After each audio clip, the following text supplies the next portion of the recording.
What's going on, everyone? So, let's talk about this. Is a financial advisor worth it? And why I do not have a financial advisor, and my no BS answer. So, is a financial advisor worth it? So, there's a problem with traditional financial advisors. The traditional financial advisor often have conflicts of interest to purchase their products and not really to benefit you alone, and it's just to benefit them. Just because they get more returns, you see this a lot when people sell insurance and other items. They try to go for the higher value items and not really what's best for you and the need. Just because, yes, if you go to a financial advisor, they make money from you, and you have to have money to make money. I guess that's how they see it. So, the traditional financial advisors get a couple ways to for fees and money from your assets. So asset under management, typically you get charged between 0.5% to 2% asset just to manage your money.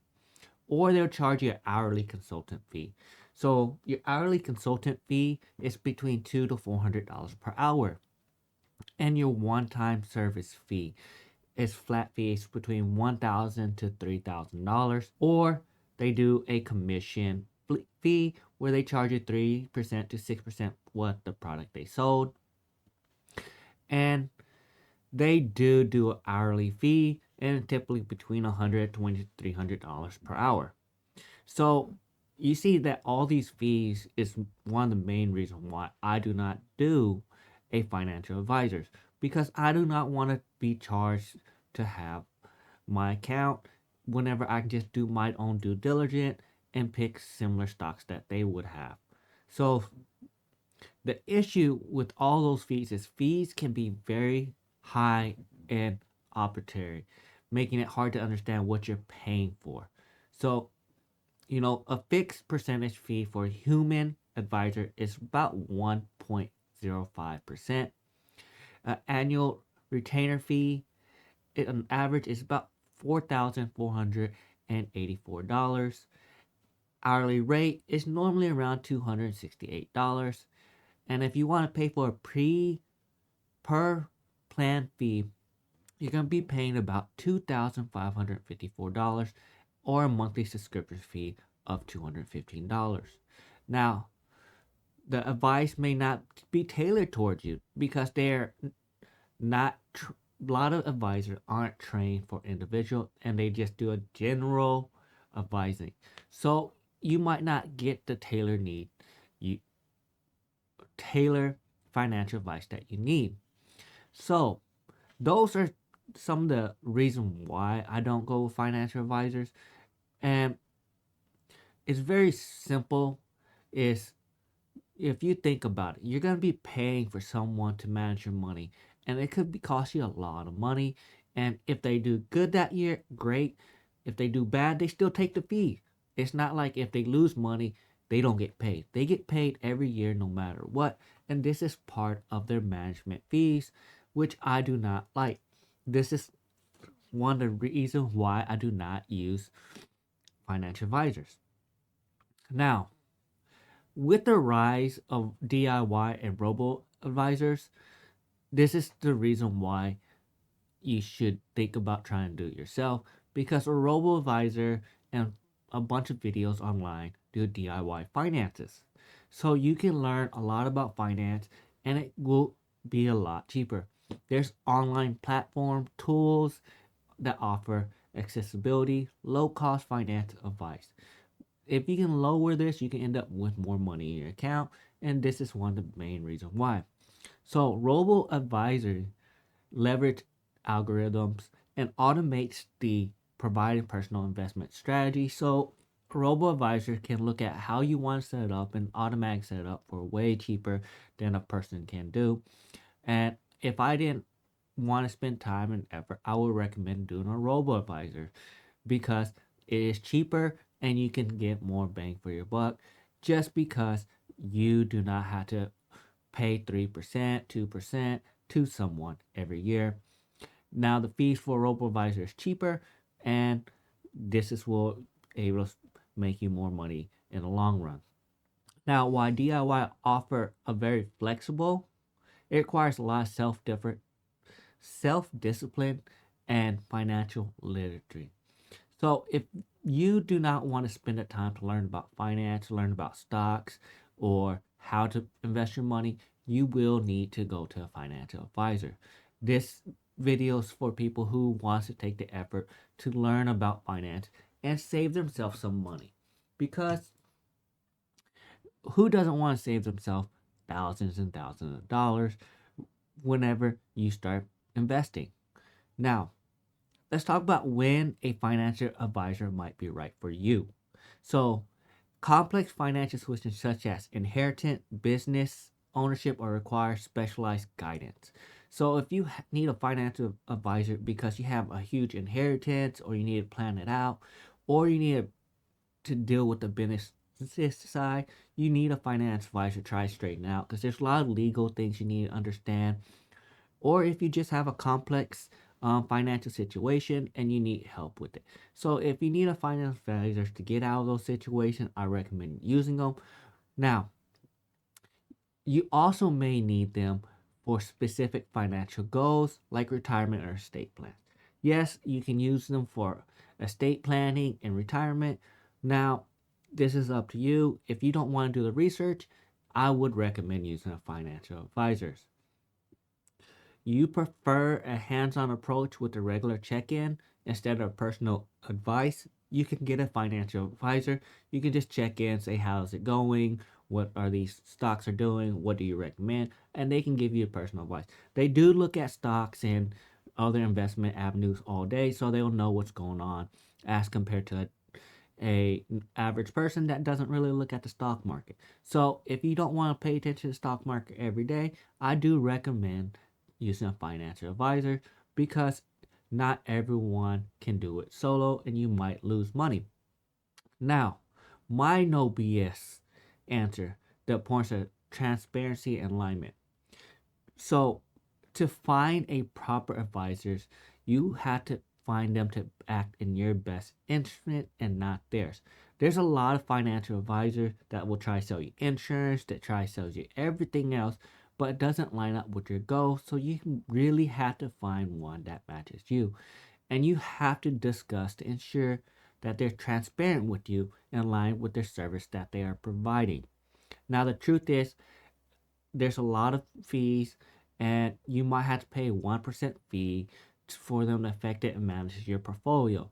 Now, when it's early on, yes, it's not going to be a lot of money, but later on, if you have $1 million, they're going to be charging you 1%, good years and bad years.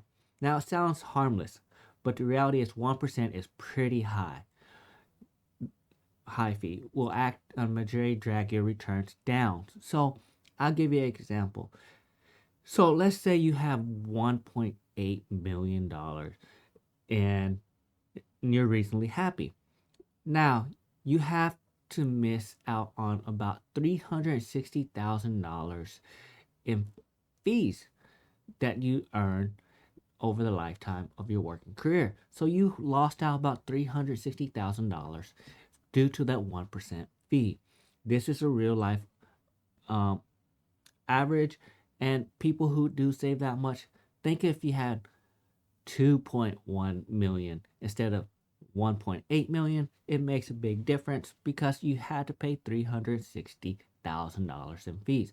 This is one of the reasons why I don't like mutual funds and I don't like all these other funds. I like picking my own stock from my private investment portfolio, but for my retirement account, I do use mutual funds because it's a safer bet and I am not an expert.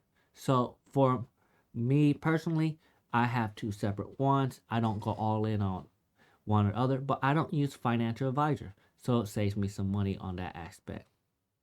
Now, you need to prioritize clear communication with your advisor because they are there for you to help your financial goal.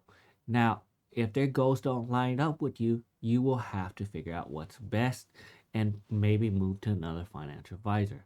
Now, You don't want to just look at the returns, you want to look at the fees, and this is some very big decisions you need to make. So, conclusion, making the right decision for you.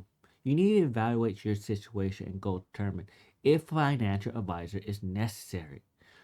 And then you need to explore both traditional and modern finance advice and weigh the costs and the benefits. These are the things you need to understand, and don't be afraid to ask perspective for making this decision. So, those are some of the reasons why financial advisors are worth it and not worth it.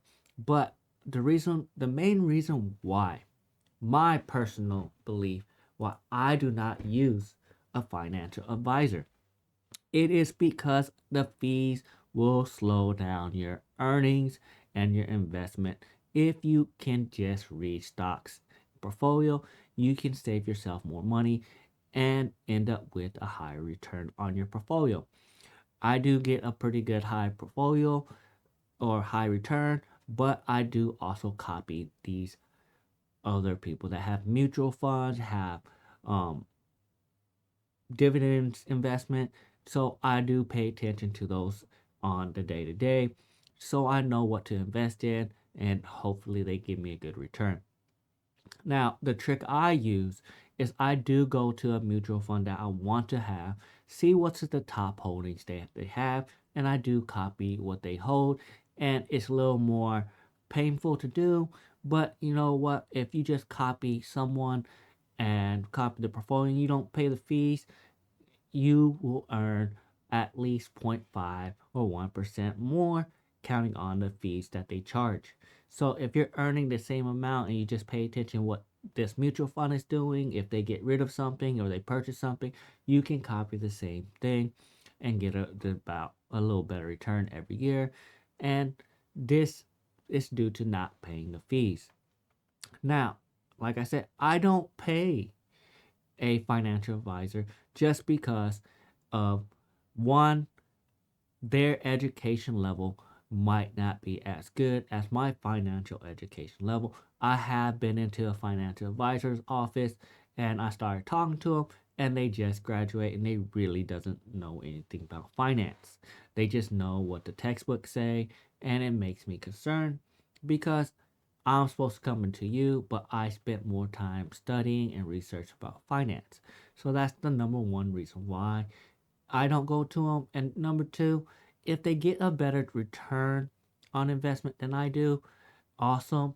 But a lot of times I get a better return on my investments than these financial advisors.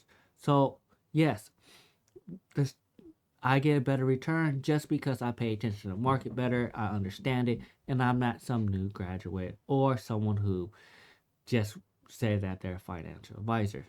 Now, not all financial advisors need an education, and some of them are in some of these programs that certification education is not relevant, and that does concern me. Such as if you go to Dave Ramsey, he has an advertisement right now going and say, hey, no education, no experience needed, and you can become a financial advisor as long as you follow our guidelines.